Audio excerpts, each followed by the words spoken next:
Hi, everybody. I'm Mark S. King, a long-term survivor, and I write under My Fabulous Disease. And I am here today with Brian Thomas, the man of the hour, the social media personality, Paz Nurse. You can find him on all social media. I'll include the links. And Brian, you're the man of the hour because after building a brand about being an openly HIV positive gay nurse, you get monkeypox. Yeah, it's been quite a roller coaster. You're so of the moment, You is what I know, want to I'm say. current, I'm iconic. What Mhm. can I say? All of those things.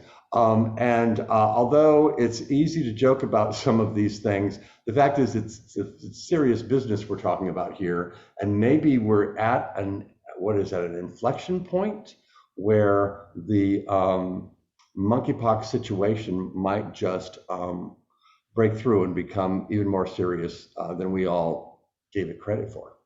Yeah, yeah.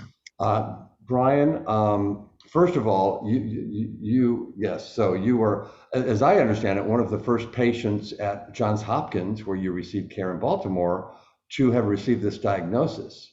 And certainly among the few who are speaking openly about your experience. So thank you for doing that and for spreading that awareness. How are you feeling at this point? How long has it been? Where are you in your recovery from this? So I'm at day 14, which is kind of the minimum isolation requirement of monkeypox. It can be take up to 2 to 4 weeks. And I feel great. All of my lesions are healing. I probably will have a little bit of scarring from some of them. And I actually just got cleared by the Baltimore City Health Department today because I am supposed to be traveling to Los Angeles tomorrow, which is very relieving. Wow, I wonder how many, because you're a traveling nurse, so you're taking on a new contract. Yes, that's I correct. wonder how people in that healthcare environment will receive the newly cleared monkeypox guy. I'm not sure. I'm expecting to get some, hey, I think I saw you on the news, or wow, you look really familiar. And at that point, I'll choose whether or not I want to be like, yeah, I'm monkeypox boy, or not. Yeah, all of us Peter Pan syndrome gays think we're all still boys.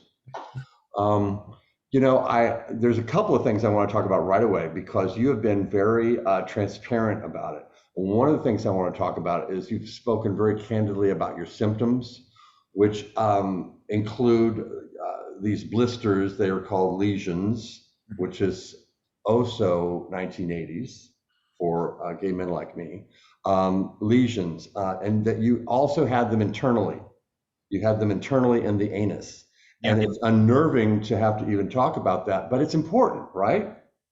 Yeah, I think it's really important because it's not necessarily all of the monkeypox outbreaks that we've had in the past, which we have had, not this bad. They did not include a lot of instances of anal rectal tract lesions. But as I have been very public about having monkeypox and my symptoms, I'm getting people from all over the world reaching out to me and being like, oh my gosh, I'm having those same symptoms and that same kind of pain and discomfort. And so I think it's happening quite a lot with this most recent outbreak. And yeah, nobody wants to talk about butt stuff, right? Mhm. Especially like national and network news. That's not quite their speed.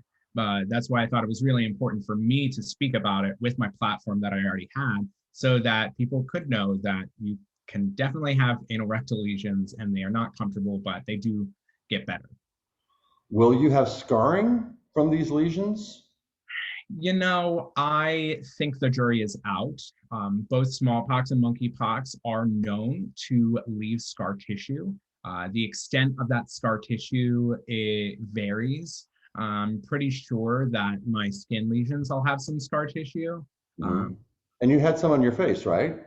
Yeah, I have two on my face. One right up here, you can see it, and one right over here.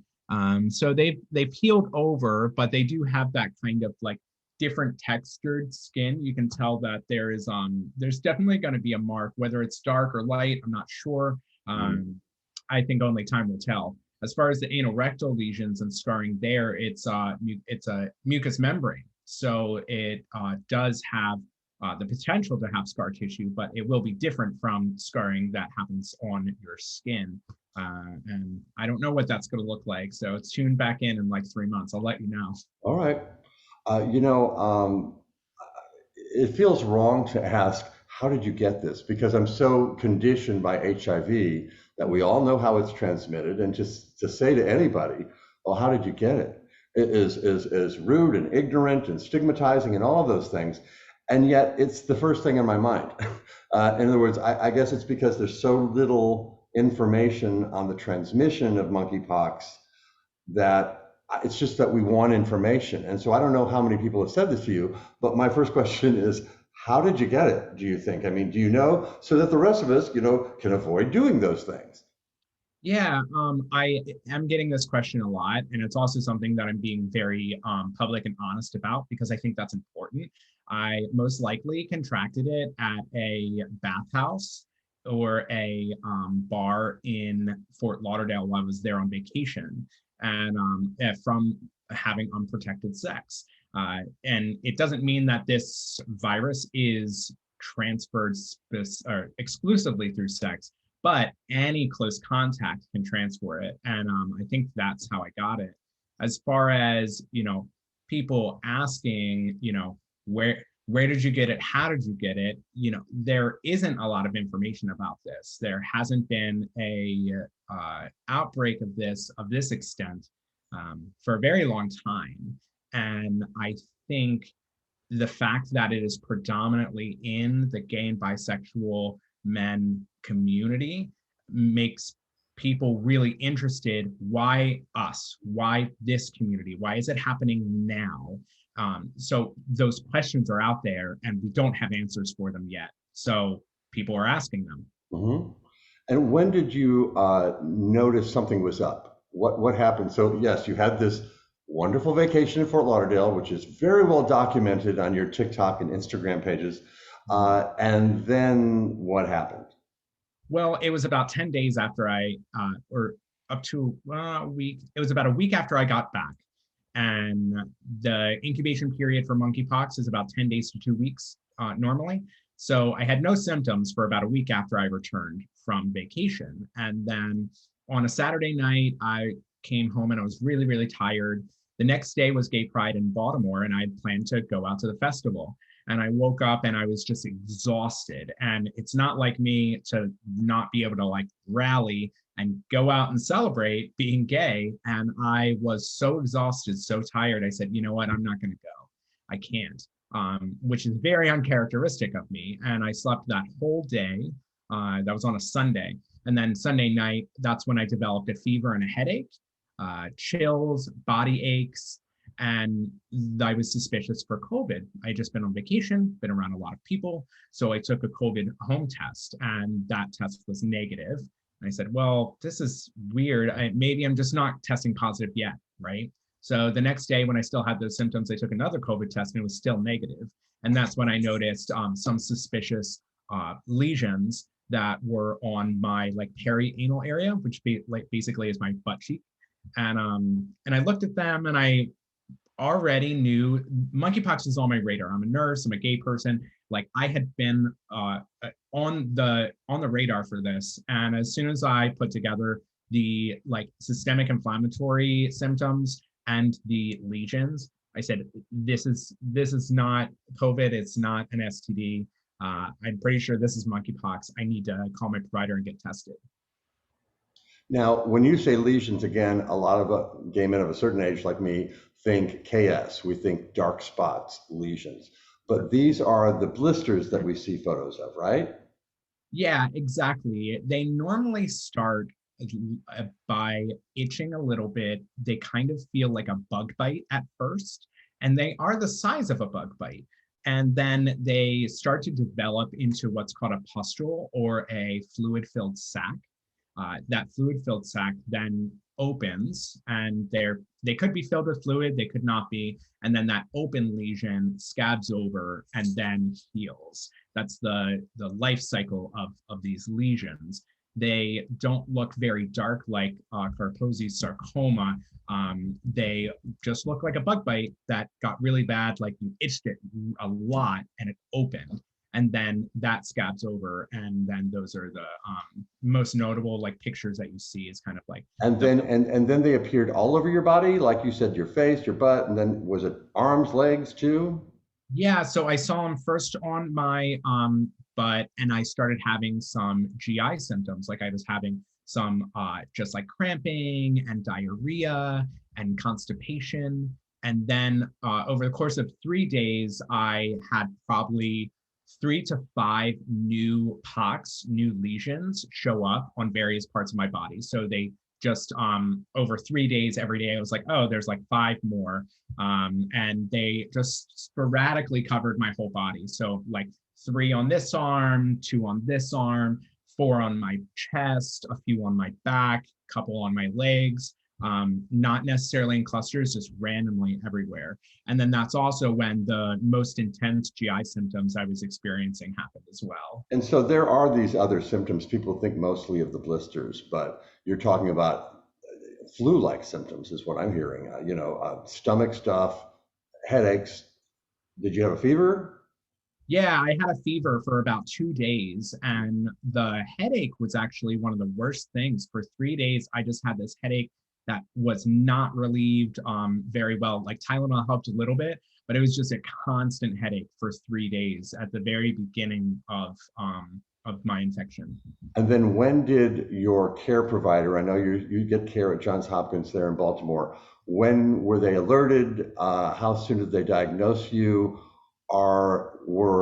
Has your care been sensitive? I hear reports of people, gay men, who are diagnosed and then immediately shamed, which shouldn't surprise people. But have you had a better experience in that? Yeah, I'm really grateful. I already use the Johns Hopkins Infectious Disease Clinic for my HIV care. And so they're kind of versed in this, and they seemed like they were as prepared as they could be at the moment. So I I kind of came to the conclusion on Monday that I had monkeypox. They asked me to send some pictures of the lesions because they weren't convinced. They said, "Oh yeah, sure it is. We didn't have more than 2 cases confirmed in Maryland." So I sent them the pictures, and then they immediately, maybe an hour or two later, they said, "Okay, we're going to set up an appointment for you tomorrow." So the next day, they got me into the clinic, got me in. They also gave me a full STI panel because it could be possible maybe this was some other STI, which it could be misconstrued if you don't have the lesions all over your body. Did the STI panel, did the monkeypox test, which consists of, at least at this clinic, they will lance or poke the lesions, and the fluid that drains out of the lesions, they will swab that and then test that. So for the most part, they're not testing, like it's not a swab, it's not a blood test. They're gonna test these lesions and the drainage that's coming from them. And then I had a result within 24 hours, but I hear that that is not the case nationally. Some people are waiting 5 days to 2 weeks for results. 5 days to 2 weeks. Wow. Yeah. Now I know, you work as a nurse, and but that you're not a public health person, and you don't claim to be. A lot of these things that we're discussing, some of them, a lot of the details about monkeypox, how it's spread, how long it lives outside the body, all of these things, we all still don't know exactly. But what you're doing is sharing your personal experience with it and just spreading awareness of the fact that this is a threat to us, which I think is incredibly valuable. So I'm really grateful to you for doing that. It's also tricky to get a message out there that acknowledges the fact that monkeypox is spreading among gay men, but we don't want to mislead people into thinking that this is limited to gay men. The virus doesn't care. It's most prevalent among gay men right now because that's kind of the pool it's swimming around in. And so a gay man is most likely to pass it on to another gay man. But these demographics are probably very likely to change once the virus kind of stakes a claim in other communities.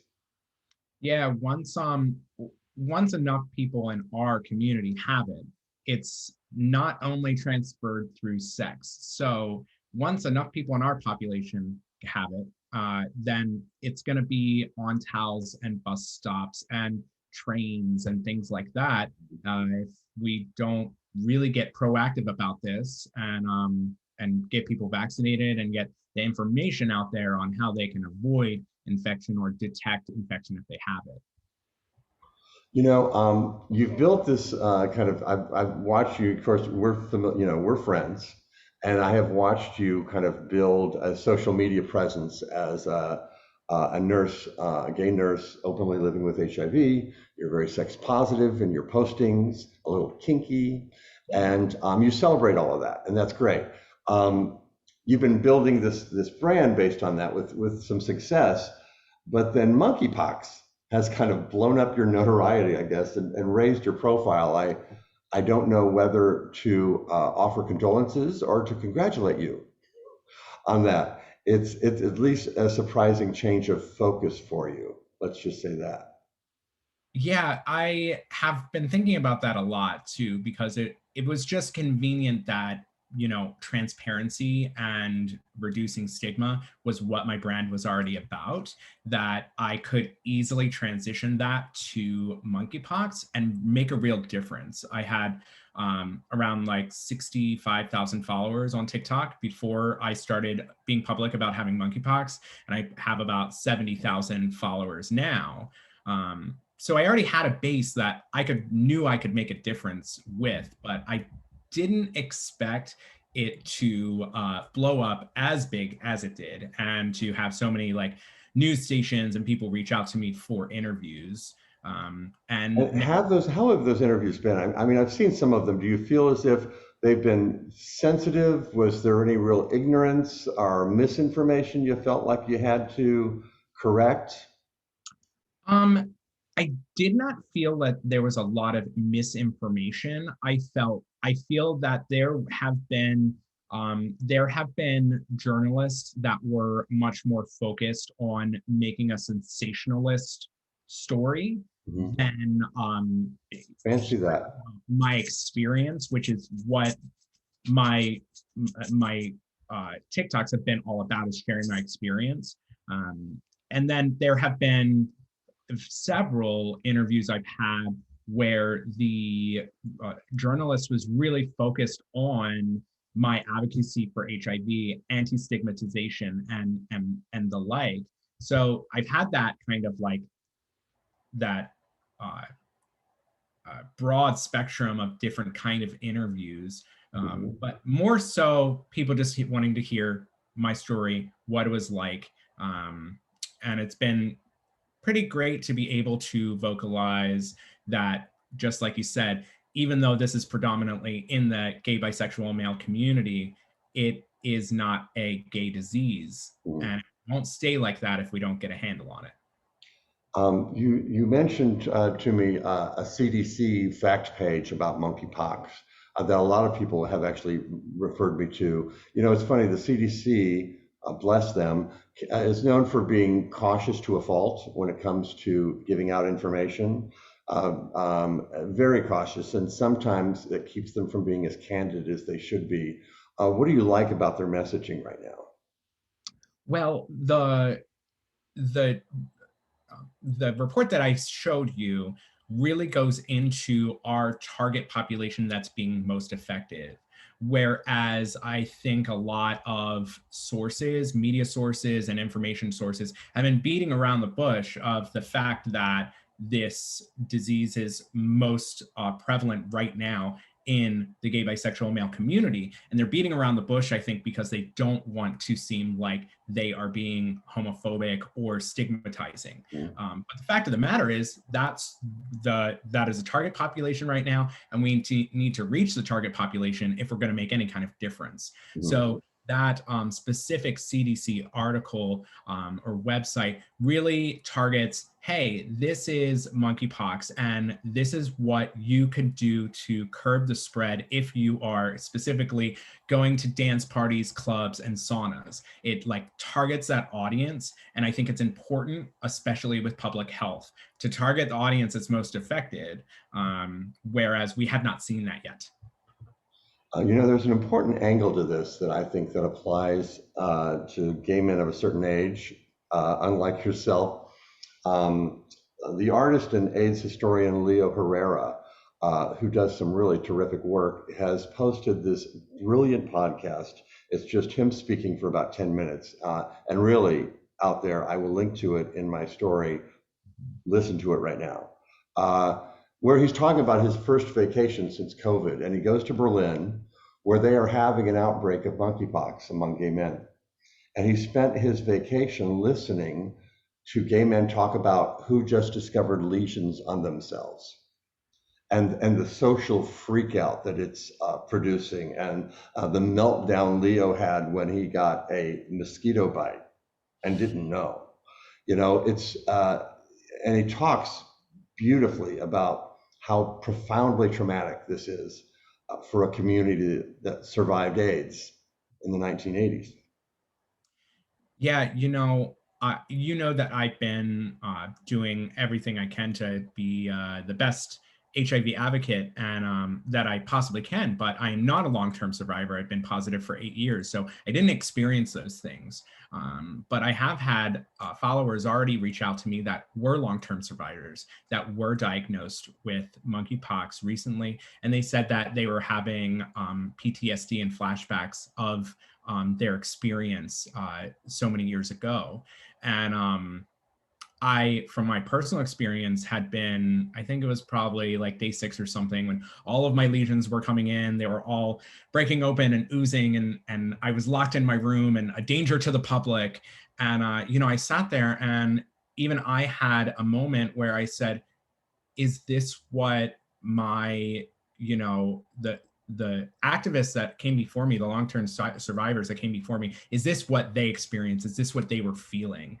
And it's like unfathomable. It's hard for someone that is younger and did not live through the AIDS crisis to really wrap our heads around that. And it was probably one of the first moments when I had any kind of inkling of what it felt like back then. And you're right, an inkling. I don't mean to minimize that. Well, yes, I do. I'm going to minimize that slightly, only to say that that may be a taste of it. The primary difference being that we were dealing with a mortal threat, Yeah. and so the threat that we felt was our very lives. Certainly, there was social stigma there. There was but yeah, it was life and death. And so again, It was not. what you experienced, if you added "and I could die" in the next few months to it, you get. But yes, you've gotten a taste of it. I sound like um, I don't know, uh, a defensive old queen with AIDS. But yes, I will volunteer what the differences are for you there. No, big Um, time. I mean, when I spoke with the long-term survivor that I spoke with about their flashbacks, all that I could do was stress, hey, listen, this is treatable. We've had no mortalities. There's a vaccination. There are antivirals. And I had to stress that to him to kind of like show like this is how it's different, and it's important that we recognize that. yeah. Um, you know, uh, Again, you're being sex positive. Your social media is filled with all sorts of messaging and adventures of yours, where you are living your best life as a single gay man, and which is terrific, especially of course in this new world of HIV, which includes U equals U, and not being able to sexually transmit HIV, and even to a certain degree, the fact that we need to see STIs in their proper context and right size the threat of an STI and having it treated. Um, but there are new risks with monkeypox and different ones and different ramifications in terms of the scarring and all of that stuff. Does this change at all your views on the liberated sexual gay male living with HIV right now? I think it's a little too early for me to say. It definitely has put a lot of things on my mind as far as the extent to which I will engage in intimacy with people that I don't know at all. But Now, uh, hold on, really, because that would be big.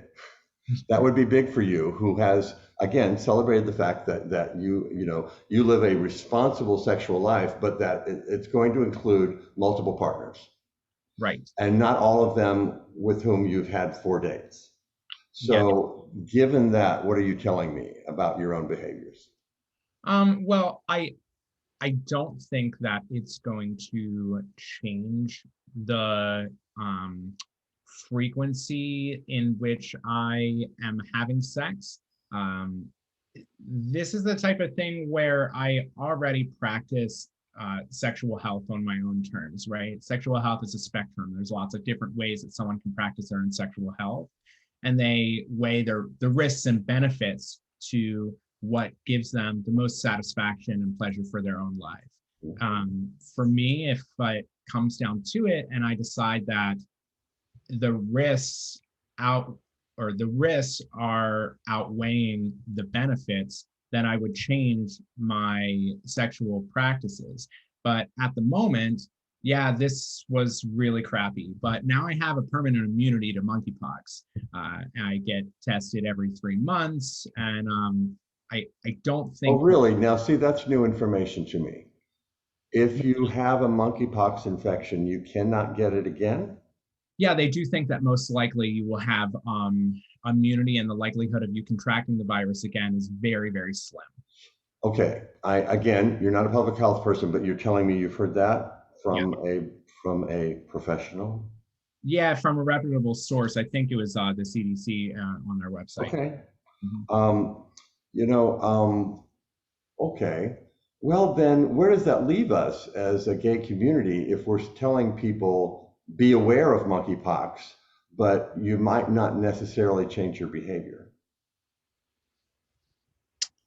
I'm sorry, can you rephrase the question? You know, you're saying that now you have more of an education about monkeypox, but you're not sure that it would, well, because of your immunity, I guess, you wouldn't necessarily change your behavior.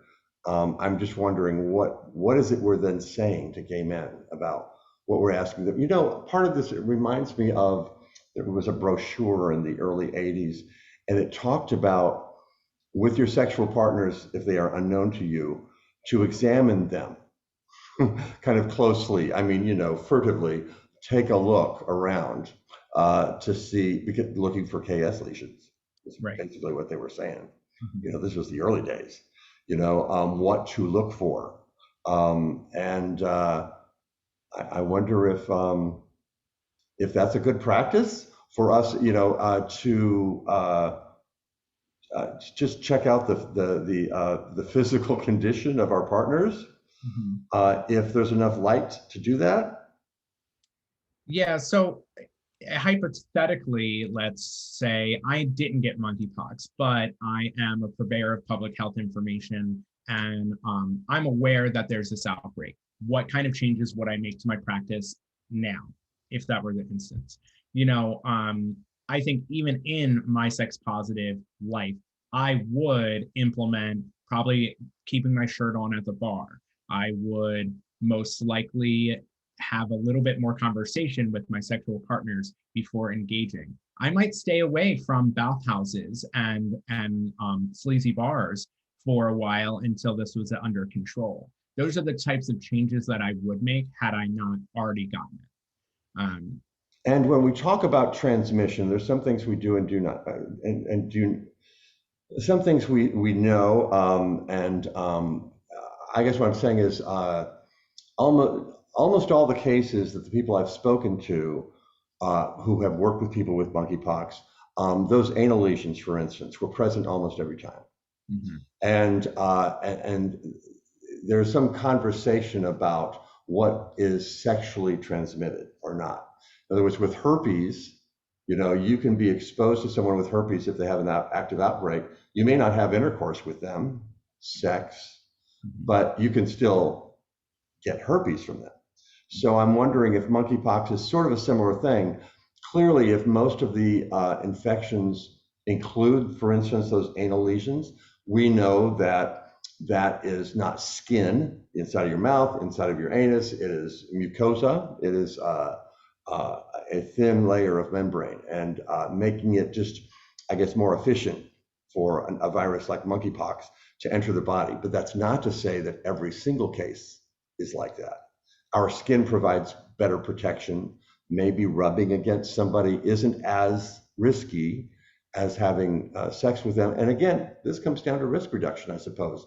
Know the facts, understand what is the greatest risk of transmission, and then try to make the best choices you can based on that.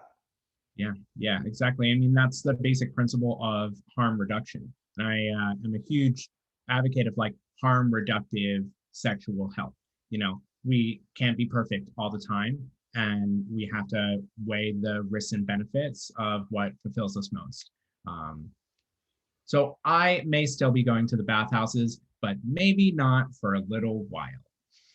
And you might find yourself having surprising conversations with people in the hallways that go, Don't I know you? right. Why you do? I wonder what capacity you know me though. Yeah. I remember cruising a leather bar back in the day and thinking I was doing really well with some particular guy who finally approached me and said, I really liked that article you wrote about, your HIV. I thought, okay, all right, back to work, I guess, Right. you know. Um, You could use it as your door in, no thanks. I decided long ago that I'll either be an educator or I'll fuck you, but not both. Oh, that's unfortunate. You could, kill two birds with one I stone. know, I'm sure you've done some of your most effective education that way. And good for you. Thank God. That's why we love our sex workers, frontline workers, frontline educators. I don't know where that went and why, but I want to thank you for doing this. I want to thank you for talking about this experience, and hopefully it'll put it more seriously on the radar of a lot of folks, because again, that inflection point, I feel like we might be at one. Uh, I want to ask people to follow Brian on his social media platforms. I'll link to it below, as they say. And also check out Leah Herrera's podcast on the monkeypox outbreak during his vacation in Berlin. It's very, very good. Brian, thanks a lot. Yeah, it's my pleasure. It's always a pleasure. Thanks.